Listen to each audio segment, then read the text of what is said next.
वह धंधा मत करो जिस धंधे से समाज बिगड़ता है। वो बिजनेस मत करो जिस बिजनेस से लोगों के चरित्र बिगड़ जाते हैं। अंडा बेचने का व्यापार मत करो, आलू बेचने का व्यापार करो। अंडा खाओ भी मत। रामा रामा हरे हरे, मुर्गी अंडा घरे घरे। रघुपति राघव राजा राम, शाम हुई तो 200 ग्राम। अब पता न पावे सीताराम, रघुपति राघव राजा राम, और दारू पी गए गंगा राम। रघुपति राघव राजा राम। कभी शराब मत पियो, अफीम भी मत खाओ, अंडा मुर्गी का सेवन मत करो, शाकाहारी रहो। लोग कहते हैं कि अंडे में विटामिन प्रोटीन बहुत होता है। विटामिन प्रोटीन तो सबसे ज़्यादा टट्टी में होता है। टट्टी खाओगे तुम? क्योंकि सुअर टट्टी खाता है और उसको इतना ताकत मिलती है टट्टी से कि बिना फावड़ा, बिना खुरपा जमीन को खोद देता है। तो अब टट्टी में इतनी विटामिन प्रोटीन है तभी तो अपने मुंह से खोदता है जमीन। तो विटामिन प्रोटीन के लालच में क्या तुम टट्टी खा लोगे? टट्टी तो नहीं खाएंगे, लेकिन टट्टी खाने वाले सुअर को तो खा ही लेते हैं लोग। अरे बहुत ही गंदे लोग हैं। ये कुदरत की व्यवस्था थी। आकाश की गंदगी को साफ करने के लिए प्रकृति ने चिड़िया को बनाया। पृथ्वी की गंदगी को साफ करने के लिए सूअर को बनाया। जल की गंदगी साफ करने के लिए कछुआ और मछली को बनाया। वो आदमी एक ऐसा प्राणी तैयार हुआ, वो गंदगी साफ करने वालों को ही साफ कर देता है। सबको खा जाता है, मछली को भी खाता है, चिड़िया को खाता है, कछुआ को खाता है और सूअर को भी खाता है। और मांस खा करके तुम दयाहीन हो जाओगे। दयाहीन व्यक्ति दया सिंधु की दया को कैसे पा सकता है? दया सिंधु की दया को पाना है, तुमको भी दयावान बनना पड़ेगा। दयालु दिल बनाओ, जियो और जीने दो का फार्मूला लेकर चलो। खाओ और खाने दो, सो और सोने दो, हंसो और हंसने दो, उन्नति करो और दूसरों को उन्नति करने दो, सुखी रहो और सुखी रहने दो। समाज में देखा जाता है लोग सुख ढूंढते हैं, लेकिन जब तक तुम दूसरे को सुख नहीं दोगे तुमको सुख मिलेगा ही नहीं। और समाज में ऐसे लोग ज़्यादा हैं जो दूसरों को सुखी देखकर दुखी होते हैं, दूसरों की उन्नति को देख करके बहुत परेशान हो जाते हैं। स्वयं पैदल चल रहे हैं इस बात का दुख नहीं है, लेकिन दूसरा आदमी कार में क्यों चल रहा है इस बात का दुख जाता है। स्वयं झोपड़ी में रह रहे हैं, खीसे काढ़ रहे हैं, उसी में बैठे तम्बाकू खा रहे हैं, कोई दुख नहीं। पति पत्नी रोज मारकूट करते हैं, गाली गलौज करते हैं, उसी में पड़े रहते हैं। लेकिन दूसरा अगर पड़ोस में अच्छा मकान बना लिया तो बहुत दुख हो गया कि इसका मकान क्यों बना। और जो धनवान से जलन करता है वो हमेशा धनहीन रहता है, और जो धनवान की निंदा करता है वो दरिद्री हो जाता है। जो विद्वान की निंदा करता है मूर्ख बन जाता है। जो विद्वान का गुणगान करता है और धनवान को धन्यवाद देता है वो स्वयं भी विद्वान और धनवान बन जाता है। वो कभी गरीब नहीं रहता है, मूर्ख नहीं रहता है। समझदारी से काम कीजिए। महिलाओं को चाहिए कि चंद्रमा की तरह शीतल प्रकाश संसार में फैलाइए। मायके में और ससुराल में दोनों घरों में शीतल शांति बनाना महिलाओं का काम है।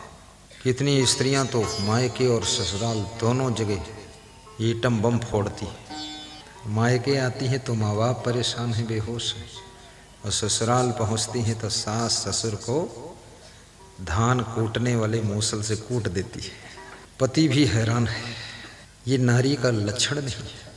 नारी तुम नारायणी हो, तुम रंभा हो, तुम दुर्गा हो, तुम लक्ष्मी हो, तुम गृहिणी हो, घर घर की शोभा हो। तुम्हारे बिना गृहस्थ का घर सोना है।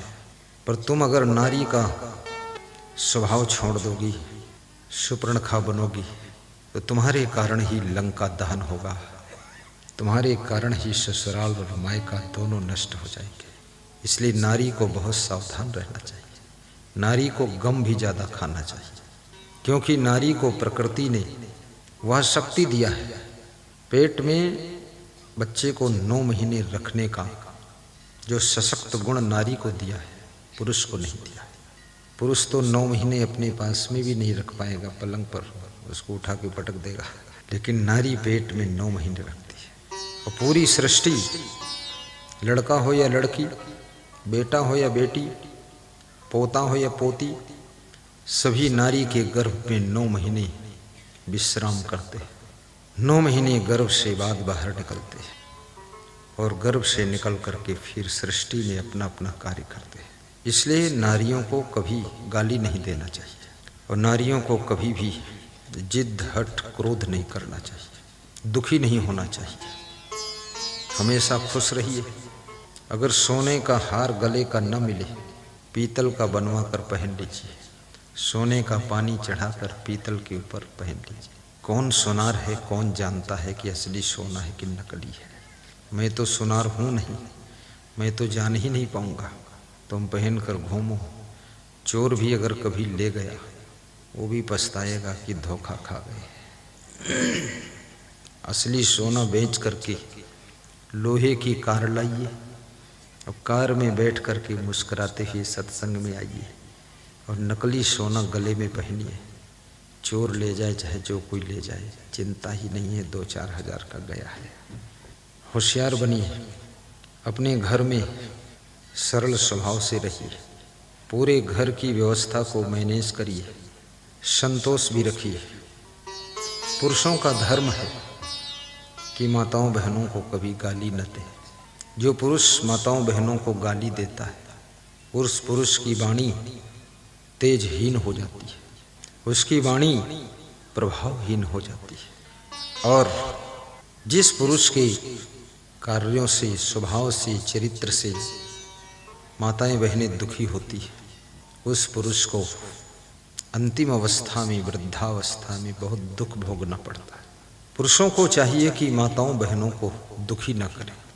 माताओं बहनों में देवी का दर्शन कीजिए और अपने पति को कभी तंग न करें माताएं बहनें, क्योंकि पति शादी के बाद बहुत कमज़ोर हो जाता है, क्योंकि उसके ऊपर बहुत लोड आ जाता है। पत्नी, बच्चे, परिवार, घर द्वार, खेती बाड़ी, बिजनेस, राजनीति, दुनिया भर का लोड। इसलिए शादी के बाद कोई बिरले पति है जो हंसता हो, क्योंकि ज्यों ज्यों उम्र बीतती है त्यों तो वो फंसता चला जाता है, हंसता नहीं। मैंने एक सज्जन से पूछा कि जिस दिन विवाह था उस दिन हंस रहे थे, विवाह के 10 साल बाद मिले। बोले हंसते क्या हैं, रोज नए नए झंझट में फंसते हैं। गृह कारज नाना जंजाला, ते अति दुर्गम शैल विशाला। गृहस्थ आश्रम में नाना जंजाल है, बड़े बड़े पहाड़ों जैसा दुख आता है, हिम्मत टूट जाती है, धैर्य टूट जाता है। ये सुखद सत्संग कथा के 2 शब्द, भागवत कथा के 2 वाक्य, रामायण की 1 चौपाई, गीता का श्लोक, कबीर का दोहा जिंदगी जीने की हिम्मत दे देते हैं। अन्यथा ऐसा कोई बिरले होगा जिसने जीवन में 1-2 बार आत्महत्या के लिए, मरने के लिए न सोचा हो। जब ज़्यादा तुम तादाद से ज़्यादा परेशान हो जाते हो तो सोचते हो इससे अच्छा तो मर जाऊं तो ठीक है, लेकिन मर नहीं सकते हो, क्योंकि तुमको सुला बाबू जी भी मरने नहीं देंगे और मैं भी मरने नहीं दूंगा। तुम्हें जिंदा रखूंगा, दुख दूर करूंगा, तुम्हारी बुराइयां मारूंगा, तुम्हारे अवगुणों को मारूंगा, लेकिन तुमको बचाऊंगा। और जिंदगी ऐसी बना जिंदा रहे दिलशाद तू, तू न हो तो दुनिया में, तो दुनिया को आए याद तू, दुनिया को आए याद तू, दुनिया को आए याद। संत बनो, 1 क्लास के संत बनो, मेहनत करो, आलसी संत मत बनो, कामचोर संत मत बनो। कितने लोग तो संत केवल हराम का खाने के लिए बन जाते हैं कि घर में रहेंगे काम करना पड़ेगा। संत बन जाओ, भंडारा खाओ, भंडाफोर करो, यही तकड़म बनाते रहते हैं। वो संत नहीं है। ढोंगी आदमी, भेषधारी केवल है। संत का मतलब ही होता है कर्म योग में लग जाइए। पूरे विश्व के कल्याण की जिम्मेदारी संत की होती है। गृहस्थ की रोटी और गृहस्थ की दी हुई शाल ओढ़ने का तभी हक है जब गृहस्थ को दुखों से मुक्त करने के लिए संत अपनी प्रबल साधना के माध्यम से प्रखर वाणी के द्वारा माताओं बहनों के हृदय की पीड़ा को दूर करे और पुरुषों के दिल के घावों को ठीक करने का काम करे। वही संत गृहस्थ की रोटी खाने का अधिकारी होता है, अन्यथा उसे रोटी नहीं देना चाहिए। मेरे पास में कोई मुझे कपड़ा दान देता है, कपड़ा देता है, अब मेरी जिम्मेदारी बढ़ जाती है कि उसने मुझे कपड़ा दिया है तो मैं क्या करूं? मेरा फर्ज है कि उसका लफड़ा दूर करूं, कपड़ा दूं, लफड़ा दूर कर दूं, उसकी बुराइयों को खत्म करूं, ज्ञान के द्वारा, भक्ति के द्वारा, सत्संग के द्वारा उसके जीवन को दिव्य बना दूं। गुरु के चरणों में अपनी बुराइयों की गठरी भी भेंट करना चाहिए। धन दान देने के साथ साथ गुरु के चरणों में अपनी बुराइयां भी दान करो। सामान दान देने के साथ साथ अपना अभिमान भी दान करो, अवगुण भी दान करो। जब तुम अपने अवगुणों को दान करते हो बस उसी दिन से तुमको सुख मिलना शुरू हो जाता है। गुरु का स्थान बहुत ऊंचा स्थान होता है। संत का दर्जा भगवान से भी बड़ा होता है। भगवान श्री राम ने कहा है, हे शिवरी, संत मिल जाएं तो उनकी सेवा मुझसे भी ज़्यादा करना, क्योंकि संत जन्म मरण का अंत कर देता है, जिंदगी को बसंत बना देता है। और मैं तो भगवान हूँ, मैं जन्म मरण से छुटकारा नहीं दिला सकता हूँ। बस इतना जरूर है, मैं जब कृपा करता हूँ तो किसी संत का दर्शन करा देता हूँ। बिनु हरि कृपा मिले ही नहीं संता। ये संत मिले हैं इसका मतलब तुम पर कृपा हो गई। आज शादियां भी बहुत हैं, फिर भी मैं धन्यवाद दूंगा कि शादियों की परवाह छोड़ करके लोग आए हुए कि होगी तो होगी, बात को चला जाऊंगा। कल जब आना एक एक श्रोता, 5-5 श्रोता को लेकर आना।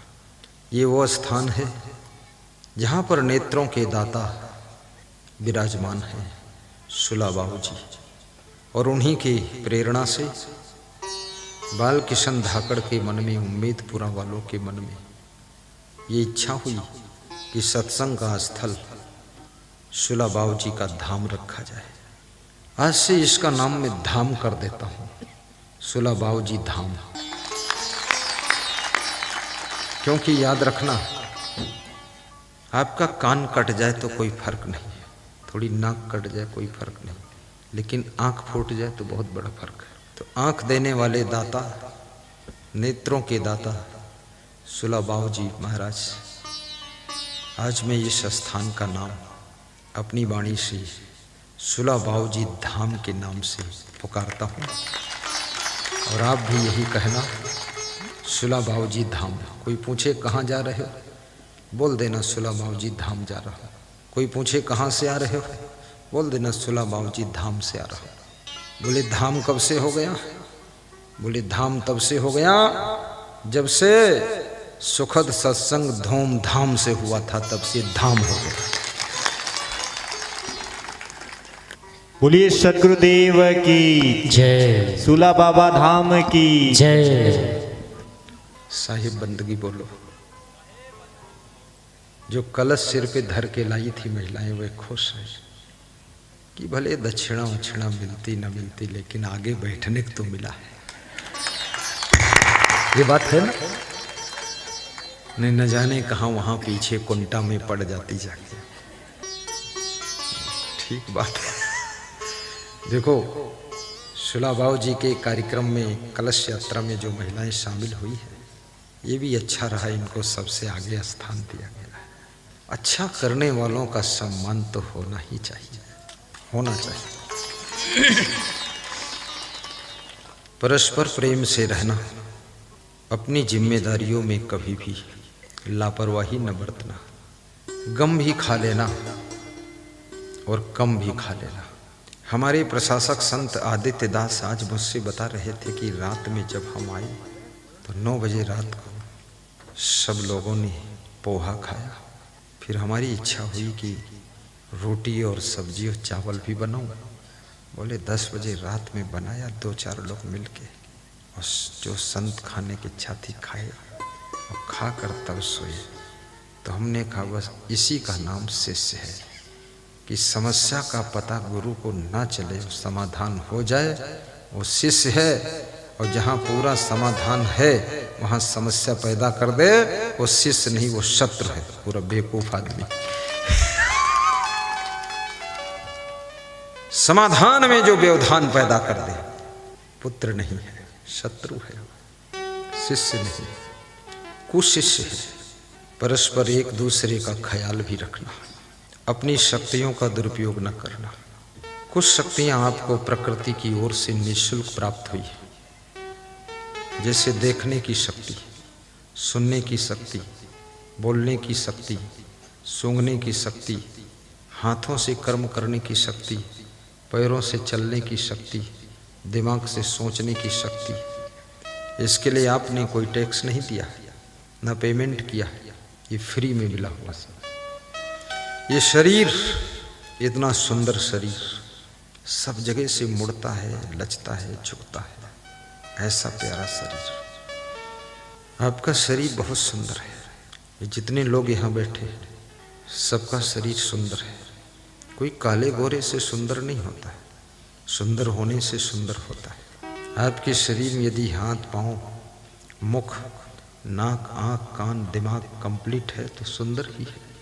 और मनुष्य जीवन को इसलिए सुंदर कहा जाता है क्योंकि मनुष्य जीवन में ही इन आँखों से तुम संत का दर्शन कर सकते हो, इस मुख से तुम ज्ञान की बाणी उच्चारण कर सकते हो, इन कानों से सत्संग के शब्द श्रवण कर सकते हो, इन हाथों से गुरु सेवा, भगवत सेवा, जन जन की सेवा, संत सेवा, अनाथ सेवा सबकी कर सकते हो। इन पैरों से चल करके सुला बाऊजी धाम में आकर सत्संग सुन सकते हो। लेकिन अपनी शक्तियों का सदुपयोग कीजिए। आंख तो मिली है, पर देखना क्या है ये निर्णय आपको लेना है। कान मिले हैं, सुनना क्या है ये निर्णय आपको लेना है। दिमाग मिला है, सोचना क्या है, याद क्या करना है, ये फैसला आपका है। पैर मिले हैं, इन पैरों से चलकर जाना कहाँ है, ये तुमको निर्णय लेना है। दारू की दुकान पे जाना है कि दूध की दुकान पे जाना है, कि सत्संग में जाना है, कि ऑर्केस्ट्रा डांस में खीसे काढ़े बैठे रहना है, ये फैसला आपका है। ये हाथों से कर्म करना फैसला आपका है। कि चोरी करना है इन हाथों से, कि इन हाथों से दान करना है, इन हाथों से कमजोर की सेवा करना है, कि कमजोर को और कमजोर बना देना है। ये हाथ, ये पैर, ये कान, ये आँखें, ये दिमाग, ये मुख, याद रखना तुम्हारा शरीर इतना महान शरीर है। पशु पक्षियों के शरीर में इतने गुण नहीं, आपके शरीर में जो गुण है, मनुष्य गाता है कितना आनंद आ जाता है। अभी हमारे संत जी गा रहे थे, स्वागतम गुरुदेव, स्वागतम गुरुदेव, स्वागतम गुरुदेव, स्वागतम गुरुदेव। बहुत अच्छा गा रहे थे। वाणी है, इसी वाणी से तुम गाली भी बक सकते हो, इसी वाणी से भजन गा सकते हो, इसी वाणी से तुम फिल्मी गीत गा सकते हो। अपना मन खराब करो और जिनके सामने गाओ उनका मन खराब करो। मैं तो उन पर हंसी आती जो फिल्मी गीत बनाते हैं, गंदे गंदे गीत, और उन पर तो बड़ी हंसी आती जो उनको गाते हैं, और उन पर तो इतनी हंसी आती जो नालायक सुनते हैं, चुप्पे चुप्पे सुनते, कान में वो लीड लगा लेते, मशीन घुसेड़ते, उसको क्या बोलते, ईयरफोन, कान में घुसेड़े रहते हैं कि कचड़ा बाहर ना जाए, सब अंदर घुस जाए। ये सब मूर्खता है। सुनना है तो प्रवचन सुनो, देखना है तो गुरु का दर्शन करो, संत का दर्शन करो, भगवत दर्शन करो। कुछ कर्म करना है तो सत्कर्म करो। उम्र सब जा रही है, जिंदगी कितनी बची है देखो ना, सोच के मुड़ के देखो। अभी मैं भी सोचता था कि अभी बहुत कुछ टाइम मेरे पास है, लेकिन अब सोच में आया कि 60% टाइम निकल गया है, थोड़ा टाइम बचा है। उम्र सब धोखे में बीत गई, उम्र सब धोखे में बीती गयो, उम्र सब धोखे में बीती गयो। गा दूं? 2 मिनट लगेगा। आप कहोगे तो गाऊंगा, मना करोगे तो नहीं गाऊंगा। क्या है, गाऊं कि न गाऊं? ये आगे वाली महिलाओं से पूछ लेता हूँ, ये जो कलश लाई इनसे पूछ लेता हूँ, उन्होंने एक एक कलश उठाकर मेरे ऊपर डाल देंगे। खाम खा गाना गुना करते हो, प्रवचन सुनाओ। गाऊं? बहुत प्रेम से कहती हाँ गाओ। ठीक है, सबको राजी रखना है क्योंकि कल भी यहीं रहना है। उम्र सब धोखे में बीती गयो, 12 वर्ष बालापन बीते 20 में जवान भयो, 12 वर्ष देश विदेश गयो, उम्र सब धोखे में बीती गयो, उम्र सब धोखे में बीती गयो, उम्र सब धोखे में बीती गयो। जब आदमी 30 साल का होता है ना, सोचता है धन कमाऊं, कहाँ कमाऊं। कोई दुबई जा रहा है, कोई कनाडा कमाने जा रहा है, कोई ईंट भट्ठा पर जा रहा है, दुनिया भर कोई भोपाल जा रहा है, कोई फैक्ट्री में जा रहा है। ना पत्नी के पास बैठने का टाइम है, ना बेटे के पास बैठने का टाइम है। ये तो कोरोना की असीम कृपा है जो सबको पास बिठा दिया। हाँ, लोग कहते थे ना हम बहुत बिजी हैं, बहुत बिजी हैं, परिवार देखने का टाइम नहीं, घर में बैठने का टाइम नहीं, घर में रहने का टाइम नहीं, हम बहुत बिजी है, आई एम बिजी लाइफ, और यू है वो है सब करते थे। और कोरोना ने कहा सबका बिजीपन खत्म कर दूंगा, घर में रहो, घर ही में रहो। इस कोरोना, कितनी स्त्रियां भी भगवान से प्रार्थना करती हैं, भगवान कोरोना हटाओ, इस पति को भी कहीं भेजो, ये तो बड़ा महाकाल घर ही में रहता है। बड़ा शोरगुल मचाता है, हल्ला मचाता, डांटता फटकारता है। सब ऊब गए लोग। 12 वर्ष बालापन बीते 20 में जवान भयो, वर्ष माया के फेरे देश विदेश गयो, उम्र सब धोखे में बीती गयो, उम्र सब। वाह, आज 3 घंटे तुम सत्संग में बैठे हो।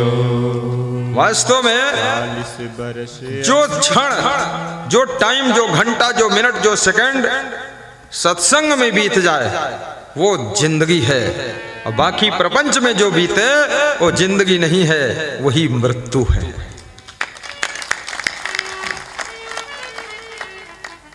एक 80 साल का बूढ़ा व्यक्ति खेत में काम कर रहा था, वो चना के खेत में घास निकाल रहा था। मध्य प्रदेश की ही घटना है, सिंगोली के पास की।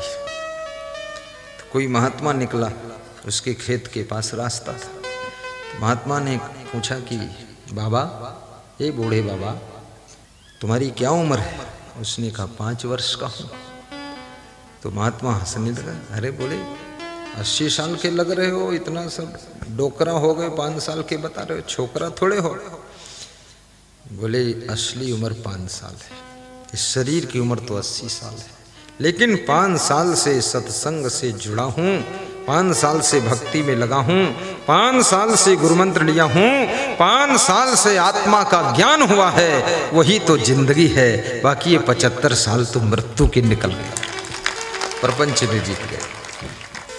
उम्र सब धोखे में बीती गयो, उम्र सब धोखे में बीती गयो।